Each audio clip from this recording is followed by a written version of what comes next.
Creating an entire musical world for your musical can sound extremely daunting. I mean, you may understand the ideas of motif and want to use them in your shows, but then how do you create both development and environment all while telling the story purely through the music? Because there is an art to telling stories through sound alone, but just because it's an art doesn't mean there isn't also a science behind it. In fact, there is a little known technique to do this that is not often talked about.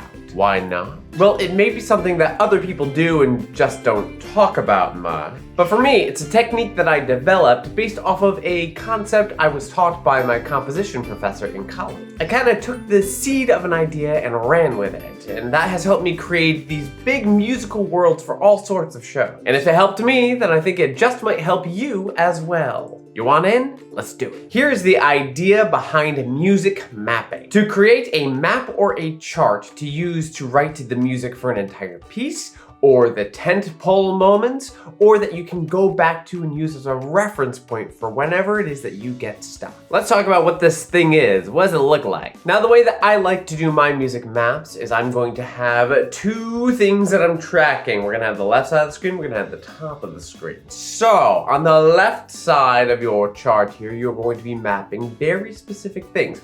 Not so much like placing them here in the center where things are gonna cross and actually map, but instead creating a list down the side. We're gonna make rows here, friends. It's rows and columns for me. Top of the list is going to be any motifs that we are creating for specific characters. But you see, I don't just stop there. I don't stop creating motifs for just characters. I love motifing characters, don't get me wrong.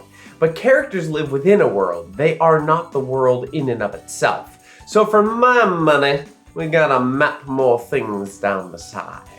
After characters, I put motifs for certain ideas that are important to the story and its flow. By ideas, this could be just the types of ideas that come up from the characters over and over again, or it could be themes that are utilized throughout the show, because every show's got themes. I then sometimes, depending on the piece, will create separate motifs for the relationships between characters. It's not often that I do that. It's got to be a very specific reason for me to do that, but it could go on the left-hand side. Now, this is less in the world of specifically motif, but I like to use tonal relationships or chord movements, chord progression patterns for certain types of things, and this goes in the left-hand side as well, below the motifing. Now, what do I create those tonal relationships for? I either create them for important locations or important pieces of the plot that are somehow connected to one another. And don't you worry, I'm gonna talk this through in a practical way, you silly gooses. I know you're getting antsy. Okay. That is the side, that is the left-hand side, and I write those out and I create rows for each of them because as I know what they are, I want to make sure that it is crystal clear when they could be used in precisely where they go and their order of importance and all those things. Now, that's the left-hand side, but what about across the top of the chart? What's up there? This is going to be a lot less complicated than the left-hand side. Depending on the type of music map I am creating, across the top, from the left to the right, is either going to be all of the major beats of the entire story, the full outline beated out, or it could just be the tentpole moments. It does not have to be the whole thing, just all the really big important moments. And if you are going to do your entire piece up there, do still feel free to skip the moments that are going to be some sort of outlier, something like a charm song or a comedy song that's sung by a B or C plot character that doesn't really relate to all the information on the left-hand side. You don't have to put everything there. This is to create the big musical world for the most important parts of the show. Everything else can kind of get sprinkled in afterwards, or at least that's how I do it. You do you! Okay, so how does this turn into an actual map? Such a good question, thank you for asking. Essentially, what happens is, as I am going through the piece, and I'm going through in chronological order, from left to right, and I'm hitting each individual scene, I want to look down the left-hand side and see which of the motifs are potentially applicable. So let's say, for instance, I had character A had a motif and character B had a motif, and location 1 had a motif or a tonal relationship. and the first scene is with characters A and B in that location, I have those as a sound palette to potentially use as the basis for any of the song moments that would occur in that scene. So the idea is, as you're going through, you can see what you already have available to you, and then you also have a story flow. And things need to develop and change throughout a story, right? So you get to decide, do you want to use the motifs and the tonal relationships as originally intended and just find an interesting way to blend them together as the basis for the sound? Or have things changed? Do they get tweaked at all? Here are some questions you're going to want to consider. Will the motifs and tonal relationships be used as originally written? Number 2, do the motifs and tonal relationships affect one another? Their centers of gravity, their tonal centers, do they pull each other in or do they push away from one another? That third question I already asked. As the story is progressing, do the motifs individually change at all? Do they develop?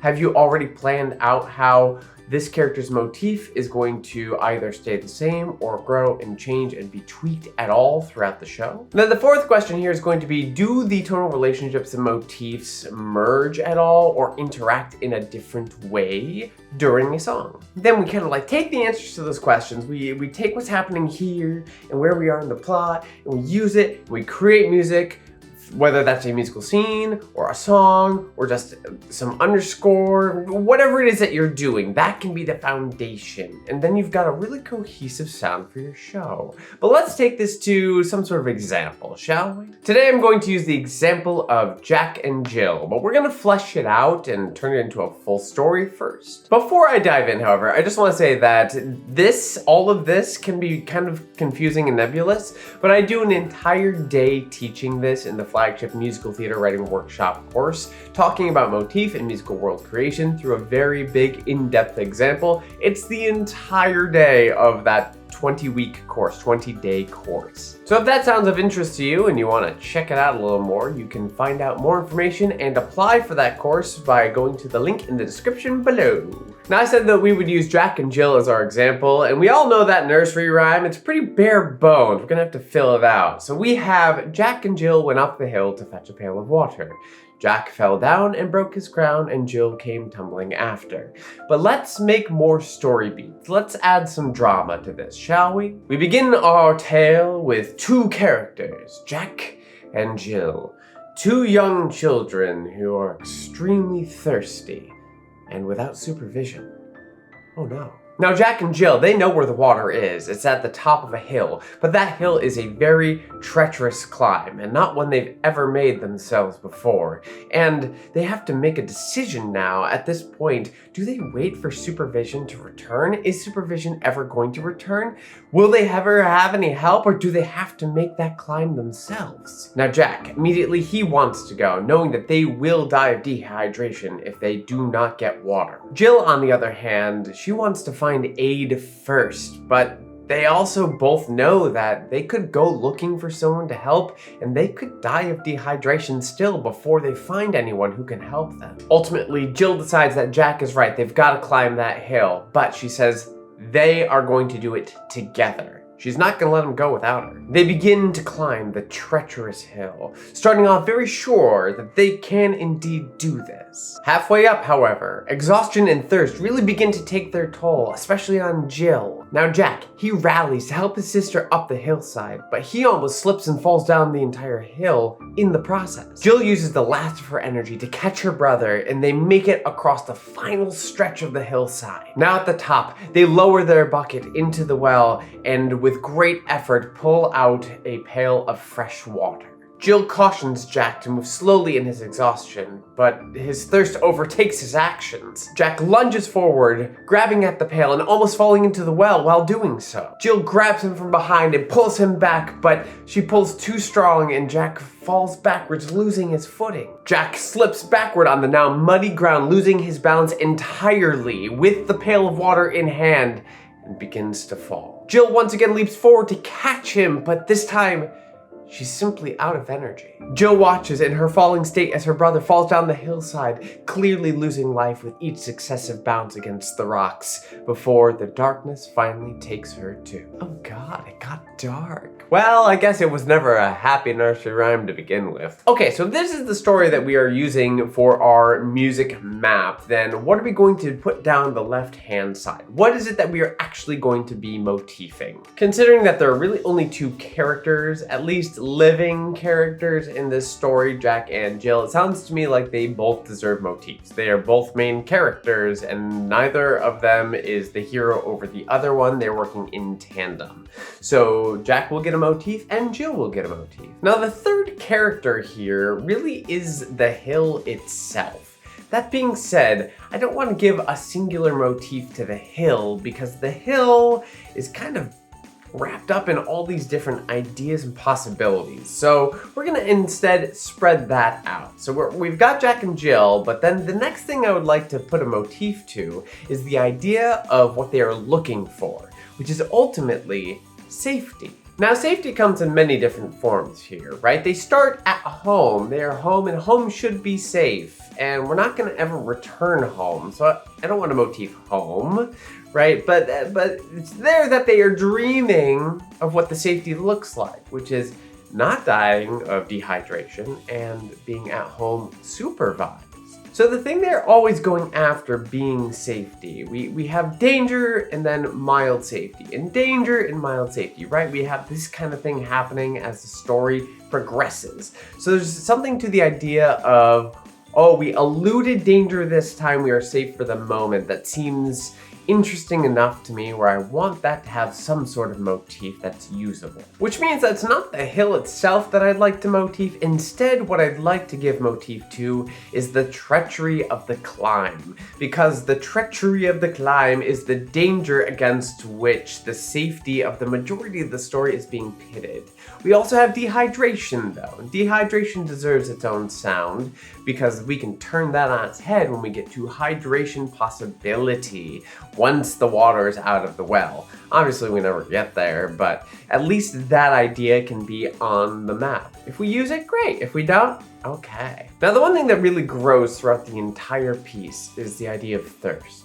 We start thirsty, and we just get more and more thirsty with every step of the way, all the way through when they don't actually get to drink the water, right? So dehydration, thirst, that needs its own motif, and that one's gonna clearly develop and grow. On the flip side of that, and the last thing I'm gonna put on the left-hand side here today is energy. As thirst grows, energy diminishes. So there's something here where I might be able to take these two, and actually, maybe they aren't motifs, but they're tonal relationships, or maybe there is both this combination of a tonal relationship and they are motifs in and of themselves. One that's small and grows, one that's long and shrinks. I don't know, I'm gonna have to play around with that to figure out exactly what that is, but there's some sort of tonal something where the two of these sounds relate. Now the things I definitely do want to have tonal relationships for sure. I said the last thing was the last thing on the left hand side, my bad. That was the last of the motif section. For the pure tonal relationships and chord progression ideas, there are a few things I want to add to the list here. First and foremost, since we weren't going to motif home, I do want to give home its own sound. The majority of the story takes place after we leave home. And home is clearly a place right now that is sad and lonely. So what does that sound like? And so the beginning of our story has to live in that world before we then go out into the next world. So for home, sad, small, grounded. What's beyond home? The hill. So the hill didn't get motifs, but instead the hill is a place, it's an environment. So it deserves some sort of tonal relationship center. For the hill, because it's big and it's treacherous, I'm thinking something expansive and dark and dissonant. I don't know what that's going to look like yet, but that's the first set of thoughts I have for how it's different from the sad, small, and grounded idea of home. And then the other environment is the top of the hill, where the well is. Now that I'm going to give, because it's high up physically, probably going to put it in higher pitches, and something light, something hopeful. Also, potentially it's the only thing that's major. not entirely sure about that, or at least blatantly major, like Ionian major. But I'm not sure. I'm gonna have to play around and see what I want to do there. But if I do put the well in a higher registration, maybe the sadness and groundedness of home is in a lower registration, and we move progressively up through the range of notes, through the keyboard on our climb. That could be a fun way to do this, though I haven't really thought it through yet, so this is just an idea. So this is what it looks like to create the left-hand side of the list. Now, if we are going to then, we have to create those motifs and tonal relationships first, and I just gave some ideas. But then if we are going to use that for the basis of some music, let's say there's going to be a song moment between Jack and Jill as they are deciding what they're actually going to do. Each of them's presenting their own viewpoint while they are home before they go off up the hill. It would make sense to establish Jack's motif and establish Jill's motif through that song, through their differing arguments, while giving that the sound of home, right? So if home is low and dark and perhaps minor, like a standard minor key, or if we want to go even sadder, I think Dorian is delightfully sad. That could be a nice way to go. And just establish their motifs through that song in that world, then that's pretty easy to do, right? Jack, Jill, home, song, right? But then as things progress and we get further along the story, that's where things are going to get more complicated. We have that moment halfway up the hill where exhaustion and thirst really begin to take their toll, and Jill has a moment where she really falters, and her brother has to catch her and keep her and help her up the rest of the hill. That feels like a great moment for a bit of song or musical scene. Perhaps we use Jill's motif and we add to that the idea of a growing thirst. Does thirst find its way in Jill's motif? While exhaustion plus the treachery of the hill, does that somehow create the outer environment of that song? Perhaps the progression, the tonal relationships is that, but melodically, it's based in Jill's music and or the growing thirst music. I'm not sure, but that's probably where I would start out with some ideas and play around. Now, the other moment that jumps out to me very immediately here is we get to the top of the hill, we're at the well, right? And we have Jack so excited about the water. So we've got water, we've got the height of dehydration, we've got Jack's motif because he's the one doing the action here, and he overexerts, he gives the rest of his energy away in this moment. So is there a way to potentially start with the energy sound and then pull it away completely as thirst overtakes? This is where that relationship between thirst and exhaustion really has to be figured out, because that's what my brain wants to do. I just don't know what the mechanics of that are yet. I would have to really play around and figure out what that would sound like. But then there's something about the joy and the major and the high feeling here with Jack's forward momentum energy, losing idea with his motif that just excites me for what that song could sound like. And this right here, this idea of me just playing around with thoughts, I haven't written any of these motifs or tonal relationships. I just have thoughts so far. But I'm getting excited about writing music for specific parts of the story already, and you can hear how the entire thing would end up sounding cohesive ultimately. But it's through doing all the specific work of actually mapping it out and playing around and experimenting that you can then tell the story fully through the music without any lyrics, without any dialogue along the way, so that you can just play directly through the score and you get a sense of like, oh, that is the Jack and Jill story. And that is more complex and dark. But of course, everything I've talked about today in music mapping is wrapped up in the ideas of motif and musical world, which can still feel kind of lofty. So if you want to learn more about that while listening to some concrete examples, then you should watch this video next. Otherwise, thank you all for being here with me today, and I'll see you again soon. Cheers!